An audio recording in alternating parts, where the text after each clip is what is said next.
Indi. Iya. Gimana kabarnya Pak Zen? Alhamdulillah saya dan keluarga sehat. Alhamdulillah. Oh iya, ini kok kebetulan malam-malam kesini ada apa? Iya, sebelumnya mohon maaf Pak Zen, ini malam-malam mengganggu. Yang pertama ya memang silaturahim karena memang lama saya sudah tidak kesini Pak Zen. Iya. Terus yang kedua, kan Pak Zen tahu sendiri saya termasuk CGP Angkatan 7, di mana di sana saya ditugaskan untuk mewawancarai kepala sekolah 2 sampai 3 kepala sekolah di lingkungan saya sendiri. Oh iya. Mungkin ada yang bisa saya bantu. Ya memang harus dibantu ini Mas Zen. Ya mudah-mudahan CGP yang Pak Bendi jalani mudah-mudahan lancar sampai selesai. Amin. Ya. Begini ya Pak Zen. Iya. Di sini tugas saya yaitu mewawancarai Pak Zen, bagaimana Pak Zen dalam menyikapi ya keputusan-keputusan yang dilema etika atau bujukan moral Pak Zen. Waktu Pak Zen memimpin di SMK Nekuda. Wah, kalau yang namanya permasalahan itu sangat banyak, kompleks, apalagi yang berkaitan dengan etika. Ini memang dilema. Iya. Bahkan memang berat untuk memutuskan hal-hal seperti itu karena menyangkut nama baik saya sendiri, nama baik sekolah, juga nama baik semua yang ada di sekolah, baik guru, staf tata usaha, dan semua murid-murid. Yang paling banyak ya bisa dikatakan umum permasalahan itu bukan hanya di SMK Nailul Huda, di sekolah lain saya kira juga sama.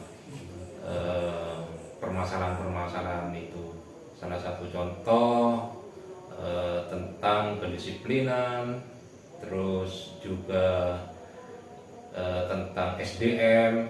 Nah, ini memang dilema dan permasalahannya sangat rumit. Jadi butuh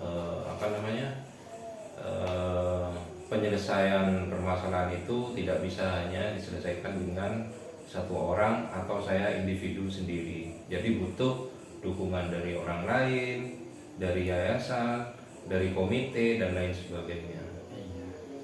Iya, berhubung banyaknya masalah katanya Pak Zen tadi ya, yang harus diputuskan ya satu saja lah Pak Zen yang menurut Pak Zen sampai sekarang membekas di hati Pak Zen, begitu Pak Zen.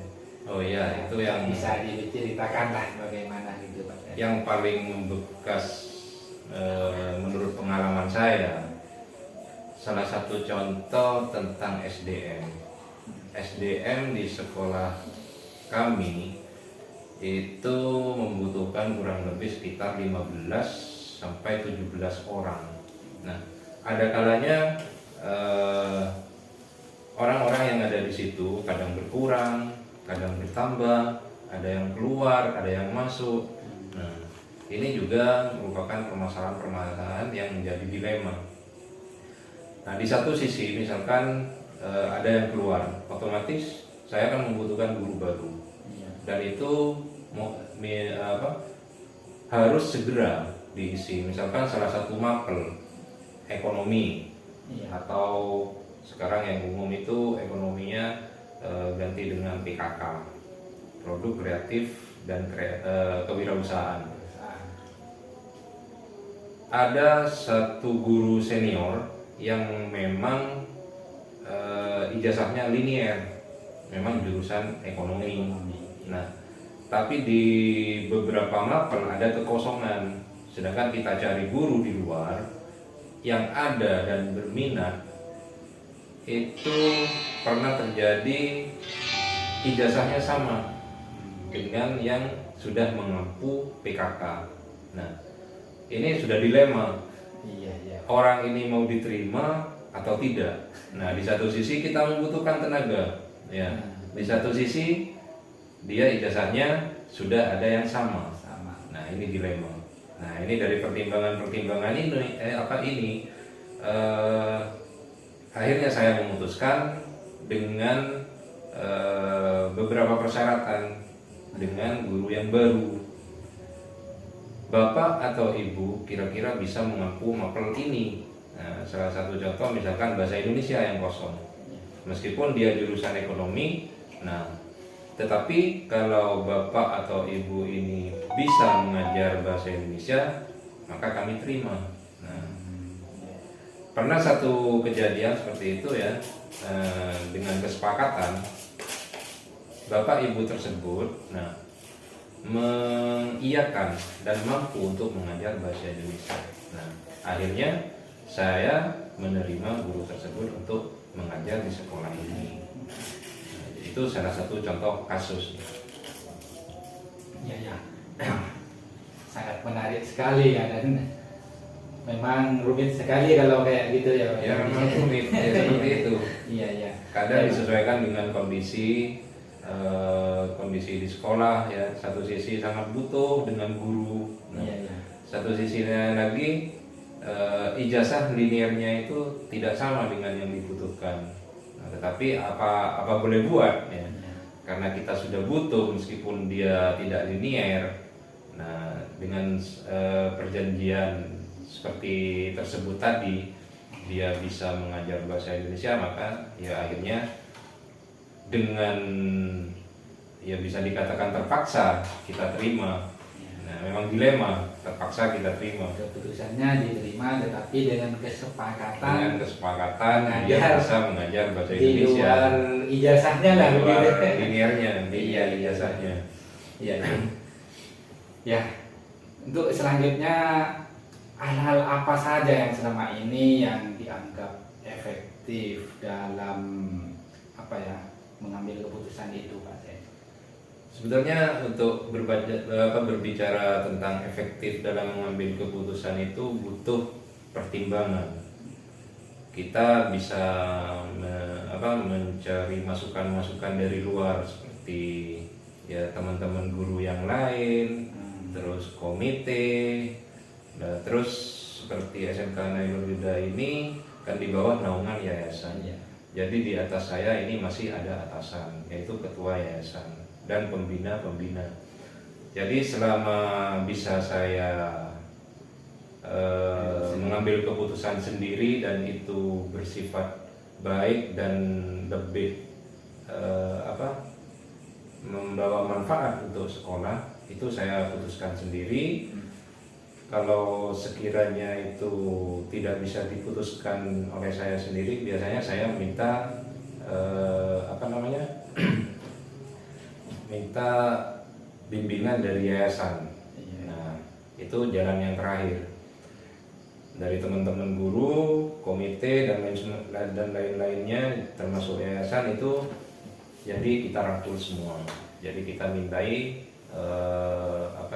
urut rembuk lah. Iya, urut rembuk seperti itu. Oke, berarti selain dari keputusan sendiri, kalau memang masih ragu ya minta urut rembuk dari stakeholder yang ada lah ya Pak. Iya, betul. Ya. Untuk selanjutnya, tantangan-tantangan apa yang ada dalam mengambil keputusan seperti tadi Pak? Nah, kalau tantangan seperti itu, tantangan yang seperti apa itu?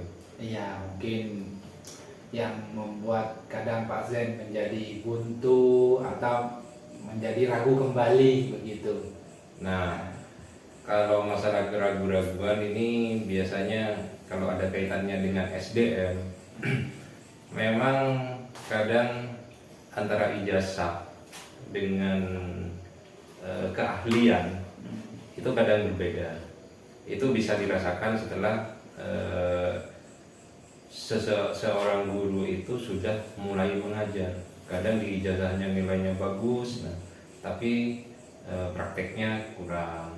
Nah, ini yang merupakan tantangan yang sangat berat buat saya. Nah, otomatis saya harus juga mengajari, bahkan mengikutkan contohnya seperti MGMP, nah supaya dia bisa melatih dirinya dengan teman-teman yang sesama guru.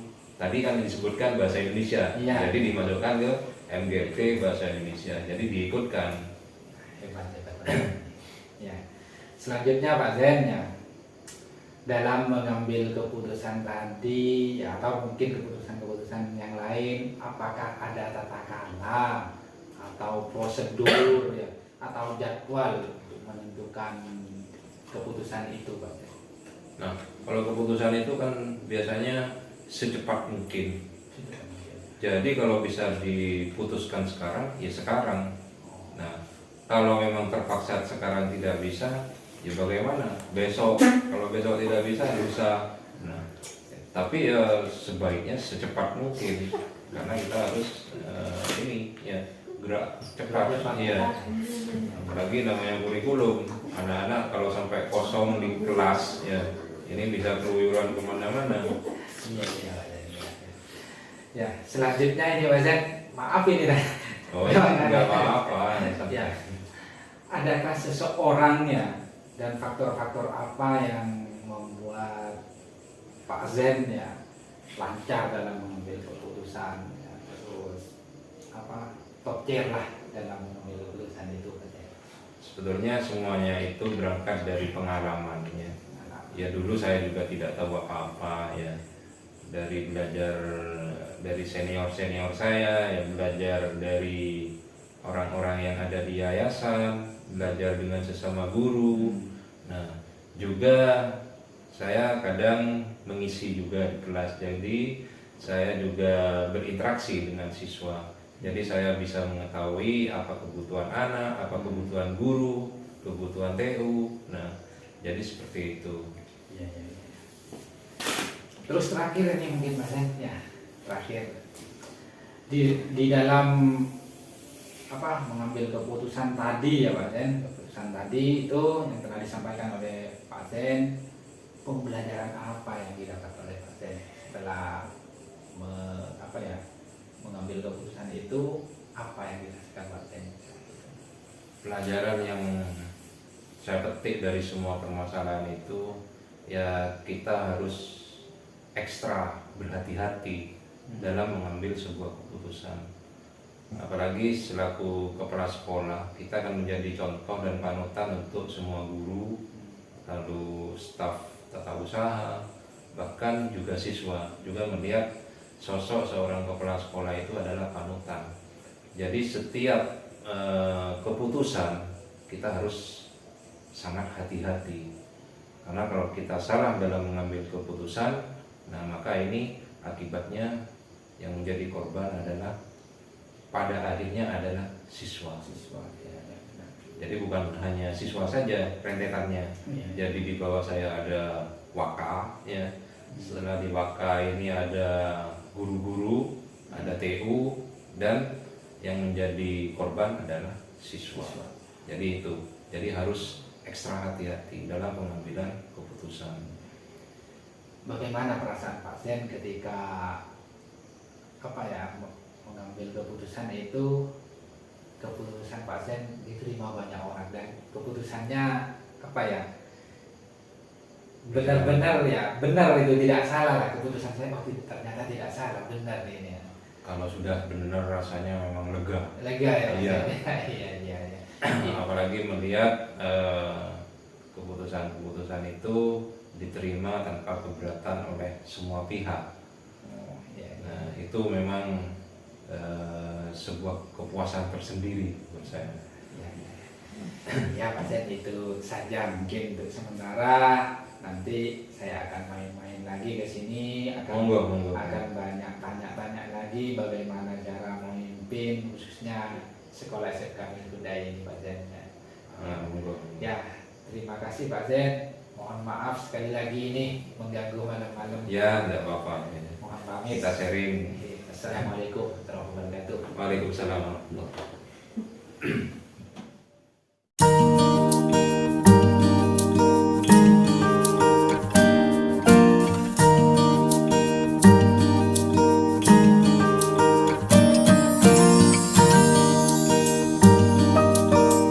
Assalamualaikum Bu Desi. Waalaikumsalam Pak. Bagaimana kabarnya Bu Desi? Alhamdulillah kabar saya baik dan sehat. Bagaimana kabarnya Pak? Alhamdulillah kabar saya sehat juga. Begini Bu Desi, mohon maaf saya mengganggu waktunya Bu Desi. Ini biasanya Bu Desi beraktivitas di sekolah, ini saya ganggu pada pagi hari ini.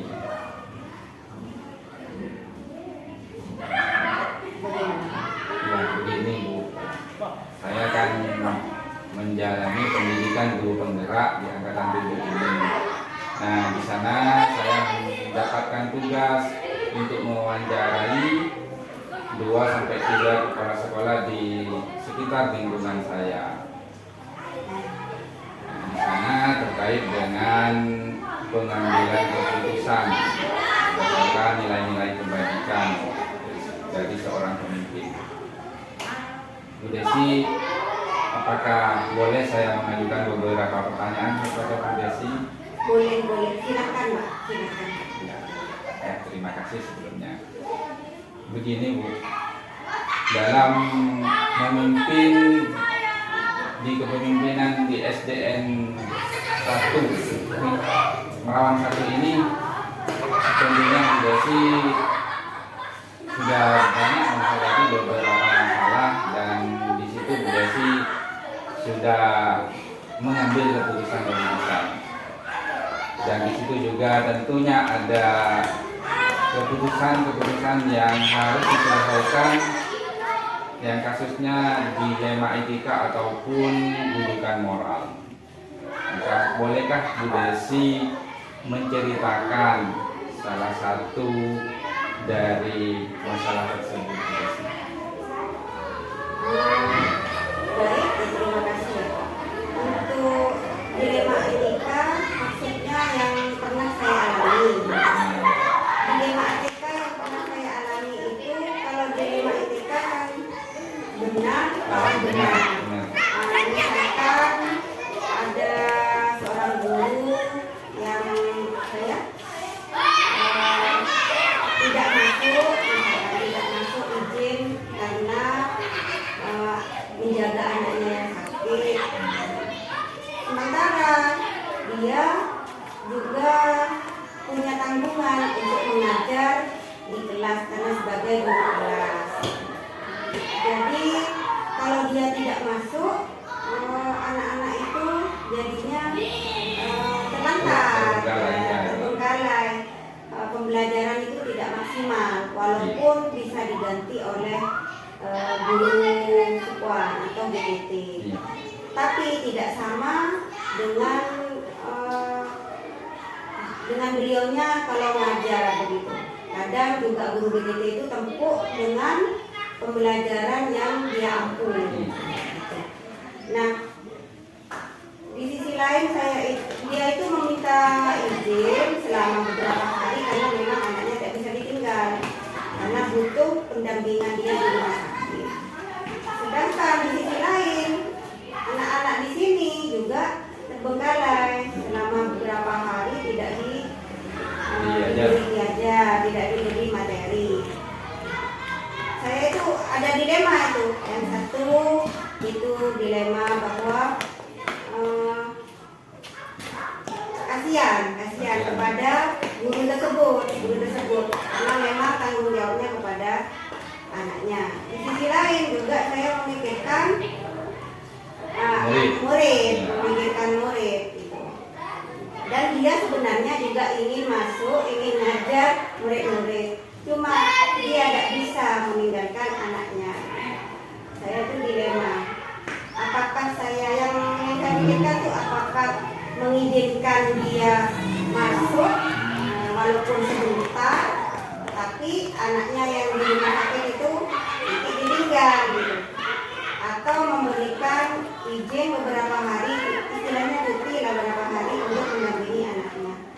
Jadi yang saya pikirkan yang di sini dengan anaknya. Jadi saya itu harus mengambil keputusan yang benar-benar berdampak pada kepentingan bersama.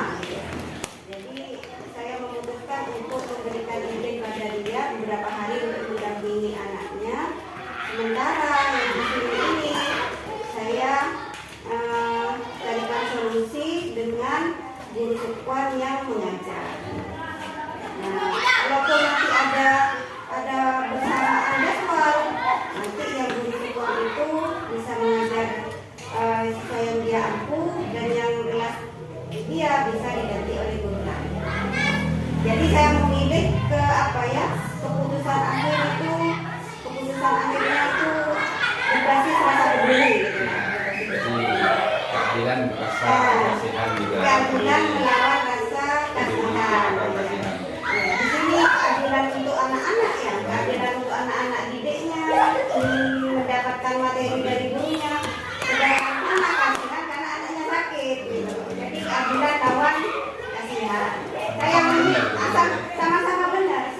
tadi tentang terkait masalah tumbuh tadi, Bu Desi juga sudah jelas dengan langkah-langkahnya ya dan prosedurnya ya.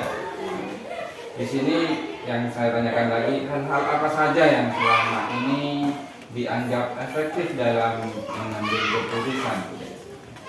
Hal-hal yang paling efektif itu yang pertama kita harus tahu nilai-nilai kebajikan yang ada di masalah tersebut. Nilai-nilai kebajikan apa yang ada pada masalah tersebut yang harus kita utamakan, harus lebih dominan kita utamakan dalam mengambil keputusan. Jadi ya itu kita harus bisa itu, harus tahu nilai kebajikan itu apa, nilai kasih sayang, apa nilai toleransi, keadilan gitu. Jadi kita harus bisa nilai yang paling dominan itu, nilai kebajikan apa yang paling dominan yang akan kita ambil. Sekiranya baik. Yang lebih baik, yang bermanfaat atau bisa dipertanggungjawabkan untuk orang banyak. Ya, selanjutnya Bu Desi ya, hal-hal apa saja yang selama ini merupakan tantangan dalam pengambilan keputusan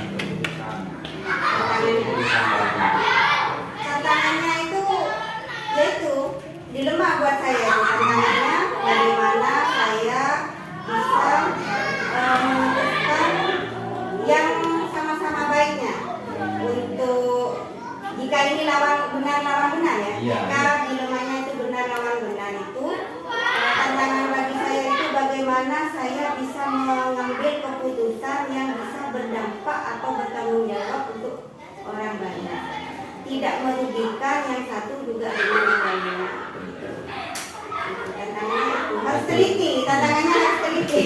Iya, karena khawatir nanti keputusan yang kita putuskan itu salah kayak gitu ya. Tantangannya harus teliti, itu saja. Iya. Ya, selanjutnya Bu Desi ya, apakah Bu Desi memiliki sebuah tata kala atau jadwal tertentu untuk memutuskan suatu keputusan, termasuk keputusan yang tadi? Jadwal, saya tidak punya jadwal tertentu. Cuma kalau memang itu, maksudnya jadwal apa itu ya? Iya, maksudnya sekarang apa mau mengidentifikasi besok, kan kayak gitu ya. Saya tidak punya jadwal tertentu kapan saya harus mengidentifikasi satu masalah yang ada dalam dilema etika itu. Tidak pernah ada jadwal khusus. Cuma saya itu kalau sudah dihadapkan dengan dilema etika atau suatu masalah, saya memang harus bisa pertama mengidentifikasi dulu nilai-nilai kebajikan ini. Setelah itu saya harus benar-benar teliti dalam menganalisa nilai kebajikan yang paling baik yang nantinya berdampak kalau saya sudah mengambil keputusan bisa dipertanggungjawabkan untuk semua orang. Jadi tidak ada jadwal ya. Tidak ada jadwal. Oke, selanjutnya Bu, adakah seseorang atau faktor-faktor apa yang selama ini mempermudah Bu Desi dalam mengambil keputusan? Faktor-faktor atau seseorang gitu ya. Yang membantu saya itu jika masalahnya itu di sekolah seperti ini, saya membantu itu saya minta saran, minta pertimbangan dengan guru-guru, bagaimana jika ada guru yang tidak masuk seperti ini, bagaimana pertimbangan dari guru-guru lain. Intinya musyawarah mufakat lah ya. Musyawarah atau mufakat. Iya. Tapi jika masalahnya itu menyangkut di pribadi,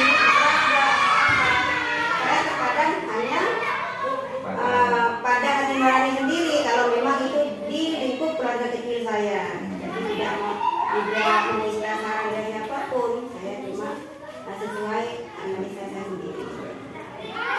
Ya, Pak Desi. Terakhir mungkin ini, Iya. jadi tanya-tanya terus Ya, ya. Bapak, ada Bapak, Bapak. Dari semua hal yang sudah disampaikan oleh Bu Desi terkait masalah tadi yang mungkin ada pembelajaran yang dapat dipetik dari masalah tadi. Pembelajaran yang dapat dipetik itu adalah bahwa jika kita dihadapkan dalam satu masalah bisa mengidentifikasi masalah tersebut, nilai-nilai kebajikan apa yang ada pada masalah itu, dan kita memulai langkah-langkah untuk mengambil keputusan. Di antaranya langkah-langkahnya itu, satu, kita harus mengenali nilai-nilai kebajikan yang ada. Dua, kita harus mengetahui siapa yang terlibat di dalam masalah itu. Yang ketiga, itu paradigma yang ada. Paradigma itu 4 paradigma itu ada yang individu lawan masyarakat, jangka pendek, jangka panjang, begitu. Dan yang selanjutnya, apakah ada opsi lain atau opsi trilema ya, opsi trilema yang bisa kita gunakan jika seandainya opsi yang kita sudah ambil itu belum bagus. 9 keputusan itu yang harus kita laksanakan. Itu sebenarnya pembelajarannya. Sebenarnya tidak diragukan lagi kalau keputusan Bu Desi, karena Bu Desi ini kan GP ya, GP angkatan 4 ya. Makanya saya kesini ini untuk menimba ilmu kepada Bu Desi. Saling sharing ya Pak. Iya. Ya, begitu saja dulu Bu Desi. Terima kasih atas waktunya. Sama-sama. Mungkin lain kali ada waktu lagi saya akan sharing-sharing di sini. Baik Pak, silakan kita bisa sharing untuk untuk keberhasilan bergerak di Kabupaten kita di Bondowoso ya Pak ya. Semoga sukses Pak ke depannya. Amin, amin. Ya Bu, terima kasih atas waktunya. Saya mohon pamit. Ya, ya Pak. Mari, assalamualaikum. Waalaikumsalam.